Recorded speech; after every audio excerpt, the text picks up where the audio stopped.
Hi, I'm Dan. Welcome back to the Rock Nerd Radio Show here on YouTube. 2023 is officially over, but before we get into anything for 2024, I'm going to take a look back at my top 10 favorite Transformers of 2023. You're going to see in just a moment every Transformer that I bought this year. We're going to talk about some honorable mentions, and then we're going to get into the top 10 proper. Sit back, relax, and enjoy. Come geek out with us on the Rock Nerd Radio Show. Just like I did with my Marvel Legends countdown, here are all the Transformers I bought this year. I don't buy everybody. I get to be a little selective with Transformers, but just to kind of bring you around so you can see what I bought this year. Most of it G1 inspired, obviously some G2 stuff. I've always kind of considered, G2 it is the sequel to G1, but I've always considered it part of G1 because it was just continuing the idea of Transformers. There wasn't any major changes in G2 other than some really gaudy paint jobs. But G2 to me is an area that I will still collect. So again, what you see here is what I bought. If there are things that you don't see, it just means I didn't buy them. The only two things that are not up here are the Titan Nemesis and the Titan Omega Guardian robot. Just because in order to take them off my shelf, there's a lot of rearranging that needs to be done.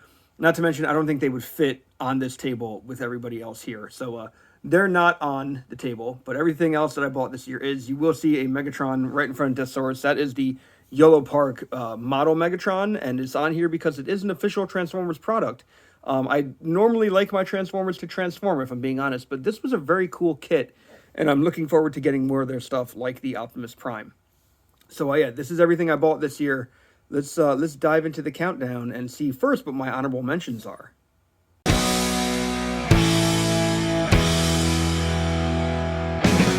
My first honorable mention, and this might be somewhat controversial, is the Studio Series 86 Commander Class Ultra Magnus. Look, I really like this figure. I did a whole Which Is Better video where I broke down why it was better than the Kingdom version, but quite honestly, I wasn't asking for this. It is a great figure. I was very happy with the Kingdom version. This came along, he's nice and big and bulky and chunky, and yeah, he looks fantastic. But there are some fiddly bits about him that don't necessarily stay connected all the time.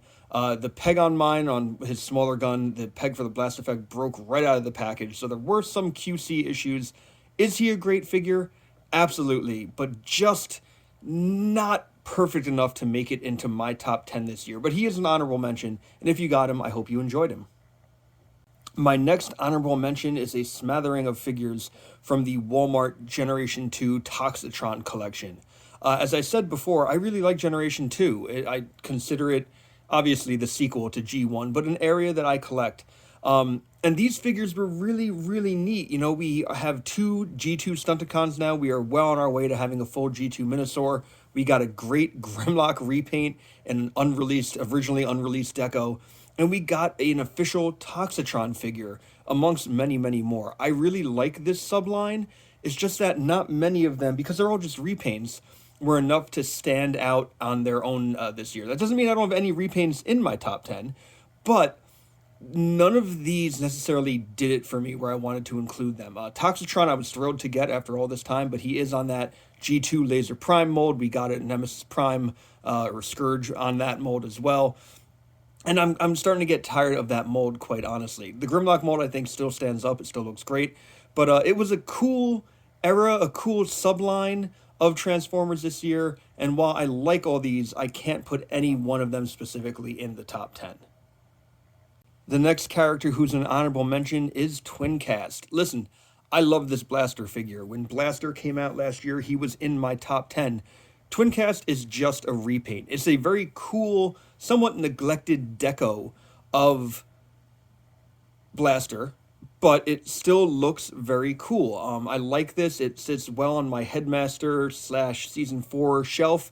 I'm glad we got it. It was an easy repaint. I'm glad Hasbro did it as a mainline release and not necessarily through like Generation Selects. But it's having a figure you already have. It's the same thing all over again. Even came with the mini cassette that's just a repaint of the other one. So while he is very cool, while I like the color scheme, it's something that I'm used to already, so he didn't crack the top 10. The final honorable mention spot goes to the two Insecticons that came out this year, Bombshell and Shrapnel. Listen, I like the Insecticons. I'm glad we have all three in a deluxe scale, not a smaller scale, and that they all look really good together on a shelf. The two you're looking at are kind of reshells of the same figure. While they might have a different chest, their arms and legs are the same. They have the exact same transformation. Bombshell is probably my favorite out of the bunch, but ultimately they're just a little plain. Again, I like these characters. I'm glad I have them, but not enough here for them to crack the top 10 for me.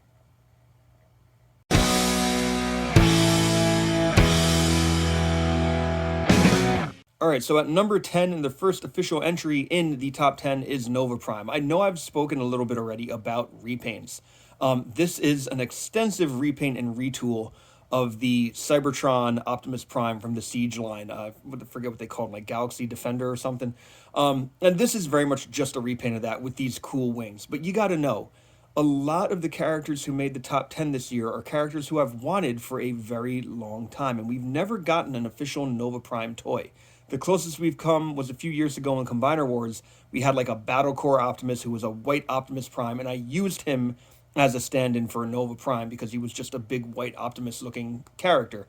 There were upgrade kits that could make him look more like what you see in front of you, but there was never anything official. So Hasbro acknowledging this character, giving a really cool figure set, making a really cool figure set out of him, he gets my number 10 spot. So happy to have this character on my shelf.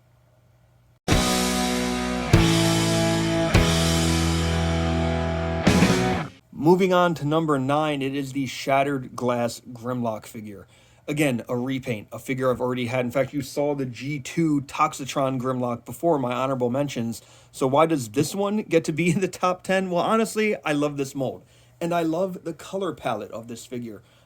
Shattered Glass isn't a line that I go too deeply in, but I have a large shelf of just Grimlock figures. So if you're giving me the opportunity to add a Grimlock to that shelf that is in a unique paint way, I'm going to jump on it. These are obviously Trypticon colors as the Shattered Glass the Grimlock is inspired by. And it looks really, really neat for an evil version of Grimlock. So although it is a simple repaint of the Studio Series Grimlock, which is a figure that I absolutely adore, I had to acknowledge the Shattered Glass one. It is just a really cool paint version of it. And honestly, it could even work as a decent stand-in if you didn't get your hands on that Studio Series 86 original Grimlock. That's now going for quite a bit of money.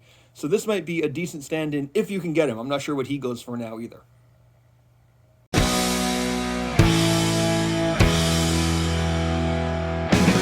Coming in at the number 8 spot is the new Bludgeon figure. I've been looking for a really cool Bludgeon figure for quite a while. I've never had a G1 Bludgeon. I've had other iterations of Bludgeon, including the movie 2 version on my shelf for quite a while, but that was very movified, Michael Bay-versified, whatever you want to call it. I was looking for a version of Bludgeon that could stand on my shelf looking like a Generation 1 version, and this is a very unique take on it. Granted, it is a comic design, it is a repaint and remold of the Tarn figure that came out this year, but this looks awesome. I was so happy to get this. It's got this crazy color scheme of Halloween orange, camo green, and like maroonish brown in it. But it just looks really cool when you put it all together. So I feel like I finally have the perfect version of Bludgeon that I've been chasing for quite a while. And that's why he makes the number 8 spot.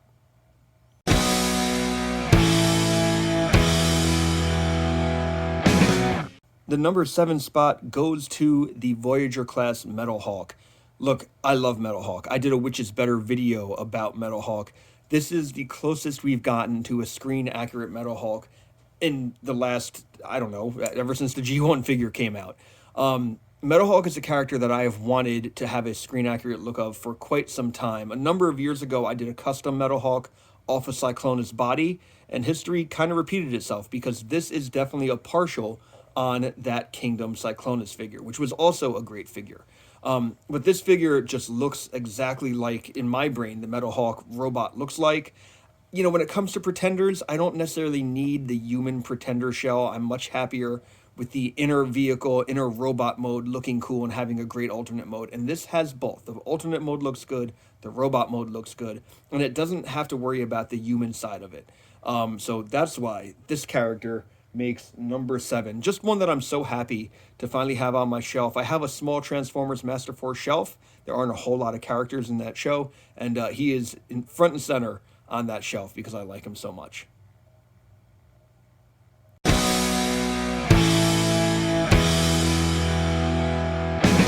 The number 6 entry for this year's top 10 is the Target exclusive Origins Jazz. This is Jazz as he appeared very briefly in that first episode of the Transformers cartoon in a Cybertronian alt mode. I feel like this is a very unique Jazz figure, and while I like the Studio Series figure quite a bit, I honestly think I like this one more. Granted, it turns into a space car, and not, Jazz's traditional alt mode, but I think it looks pretty cool. Yeah, there is some kibble on the back, the spoiler there, on the back of the legs, but otherwise, this was a very fun toy to mess around with. When I got it, I found myself playing around with it a lot. It has that cool grapple accessory that you could plug into his hand. He has a nice blaster, and as far as I know, it hasn't been repainted or remolded, so this is a very unique mold and design. I am not opposed to getting more G1 accurate Cybertronian alt mode figures. I know we already have the Bumblebee, which I really like, and there's rumor of a Wheeljack coming this year. I believe they said a Voyager Wheeljack, so not like that van mode. Actually, that's not even a rumor. We did see official pictures of that Wheeljack. So he'll be standing next to Jazz on my pre-Arrival to Earth part of my shelf, and just a figure I'm very happy with, and I hope that if you got him, you like him as well. I don't know if he was hard to find. I did order mine off Hasbro Pulse, and I haven't really gone out to Targets a lot this year because I just haven't had an opportunity to go out shopping. So I don't know how readily available he was and if he ever got marked down like a lot of these Target exclusive figures tend to.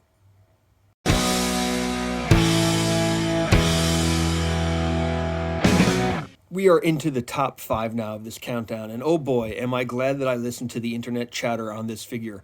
This is the Gamerverse Optimus Prime, the Studio Series Gamerverse one. I had no intention in buying this figure. In fact, to date, it is the only Gamerverse figure I've picked up. But I was hearing a lot of really good things about this figure, and I tried to tune some of that stuff out. But I liked these games, the War for Cybertron and Fall of Cybertron games, and I wanted a cool, updated Prime. And this thing is beefy. It looks great. I love the axe that it comes with, and I love how the weapon storage or weapon integration works on this figure. He has that gun that plugs onto his hand. Granted, as he's spinning around here, you see that hand that is now misplaced or displaced hanging off his butt. But when you're looking at the front of the figure, you don't really notice it. The transformation is cool. It represents kind of an era of Transformer video games that I feel like a lot of people have forgotten about in recent times. And I'm just very happy to have this on my shelf of Autobot leaders. I have a shelf that's a lot of Optimus Primes and Rodimuses and Ultra Magnuses. And this is a welcome addition to it. And again, I'm so glad I listened to a lot of people saying just how good this figure was, because it made me very happy when I picked it up.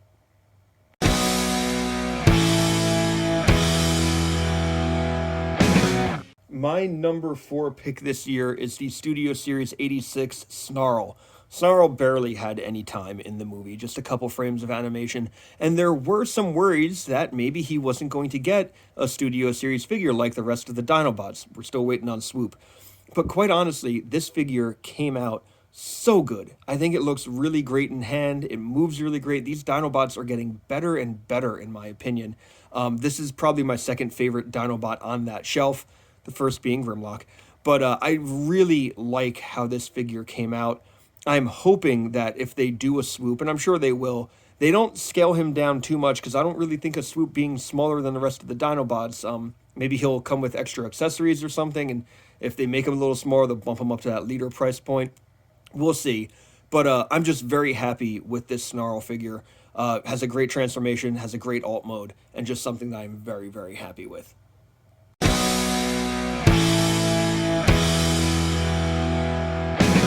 My number 3 pick, look, we all knew he was going to make an appearance on this list somewhere, is the Haslab Deathsaurus.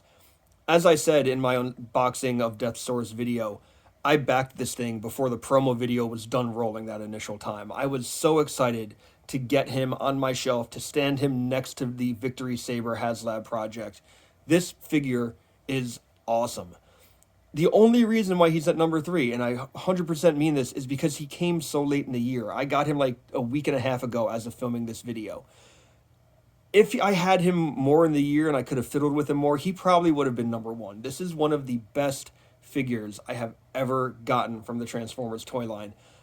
Granted, you have to be into Transformers Victory to care about this character, to like him as much as I do, but unless you just appreciate a good robot figure, which this is what he is. But I'm just so happy to have him. You know, he's sitting on my shelf in his throne. He looks menacing even when sitting down, which is a weird thing to say for a robot. But I am so happy to have Dead Sorc in my collection, especially this version. You know, I have a G1 version. He's incomplete, still looks good, but this version, this is, you know, the chef's kiss, whatever you want to call it, one of the best figures I have ever had the pleasure to put in a collection and get to mess around with and transform. His transformation is fantastic. Comes with great, the Breastmaster partners as well. Comes with great accessories. I could probably go on and on and on about why I love this guy so much, but I think I'm conveying the point that I do. I hope you get that. So Dead Sorc is my number 3.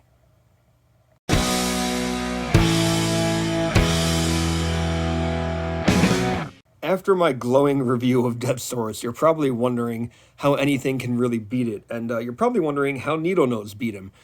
Look, Needlenose was one of the first figures I got last year, and when I got him, I didn't put him down for about 2 weeks. Anywhere I went in my house, he'd kind of end up in the same room as me, or I'd pick him up and put him into the room I was going into, and I just kept messing with him, whether it was transforming him, posing him up, putting his target masters on his arms, or having him hold them, or finding a way to, drop him on his sides or whatever.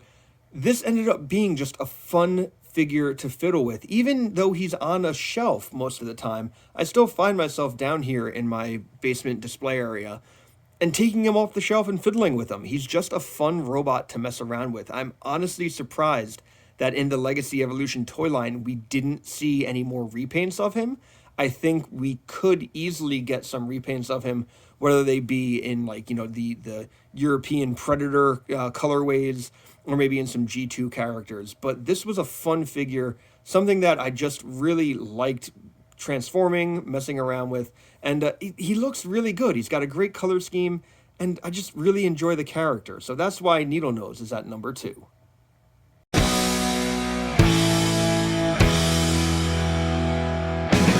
That leaves my number 1 pick, and number 1 this year is Tarn. Look, I already talked about how much I like this mold when I had Bludgeon, but Tarn looks fantastic. You have to know, I remember reading the IDW comics, and the first time I saw Tarn, I set to task to try to make a custom version of Tarn. I am not a great customizer, so I wasn't really sure how I was going to do it. Eventually, I found a faceplate that could screw on over a Titan Master, and I thought maybe I'd make a Titan's Return type Tarn figure, and I've toiled and messed around with and never really finished anything, but we finally got an IDW Universe Tarn, and it's an official Hasbro release, and this thing is fantastic. Like I said with Bludgeon, great transformation, just looks great. Obviously a different paint scheme than Bludgeon, but something that looks very, very cool. For a character that I've grown to like as much as Tarn, this figure did all the justice in the world to it. I'm very, very happy with it. I've, again, messed around with him probably a little more than I messed around with Needlenose this year. And just a character that I'm really happy to have. A friend of mine also collects Transformers, tries to stick to G1. And, I made it my mission to convince him to buy a Tarn this year, because that's how much I like this figure. I think everybody should try to experience this figure, at least this mold.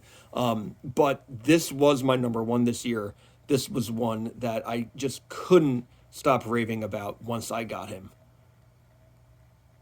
So there we go. That is my personal top 10 Transformers for 2023. What do you think of my list? Do you agree? Do you disagree? Let me know in the comments below. Let me know what figures you have in your top 10, what figures you would have liked to have seen in my top 10, whatever. Keep it respectful. That's all I ask. And until next time, I've been Dan. You've been pretty awesome. Thanks for watching. I'll see you next time. Come geek out with us on the Rock Nerd Radio Show.